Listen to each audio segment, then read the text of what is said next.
సంక్రాంతి సంబరాలలో భాగంగా శ్రీ వాసవి కన్యకా పరమేశ్వరి ఆర్యవైశ్య సంఘము అధ్యక్షుడు కొత్త రవి ఆధ్వర్యంలో ఎల్బీ నగర్ లో నిర్వహించిన ముగ్గుల పోటీ కార్యక్రమాన్ని ముఖ్య అతిథిగా ఎమ్మెల్సీ బొగ్గారపు దయానంద్ గుప్తా హాజరై విజేతలకు బహుమతులను అందజేశారు. ఈ సందర్భంగా దయానంద్ గుప్తా మాట్లాడుతూ మహిళలు పెద్ద సంఖ్యలో పాల్గొని ఎంతో ఉత్సాహంతో రంగురంగుల ముగ్గులు వేసి సంక్రాంతి పండుగ వైభవాన్ని మరింత పెంచారని అన్నారు. పోటీలో పాల్గొన్న ప్రతి మహిళ కన్సలేషన్ బహుమతులు ఇవ్వడం జరిగిందని అధ్యక్షుడు కొత్త రవి తెలిపారు. ఈ కార్యక్రమంలో మహిళలు పెద్ద సంఖ్యలో పాల్గొన్నారు.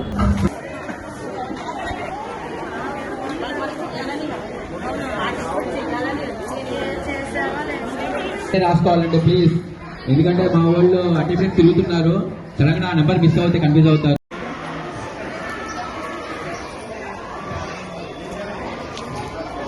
మీ ముగ్గు వేయడం తర్వాత మీ ఓన్లీ నెంబర్ పేరు రాయద్దు, ఓన్లీ నెంబర్ ఒకటే రాయాలి. ముగ్గుల కార్యక్రమానికి అధ్యక్షత వహించిన మన కొత్త రవి గారికి, సంపత్ గారికి, శ్రీనాథ్ గారికి, రమేష్ గారికి, కృష్ణ గారికి, వెంకటేష్ గారికి, వసంత లక్ష్మి గారికి, కవిత గారికి,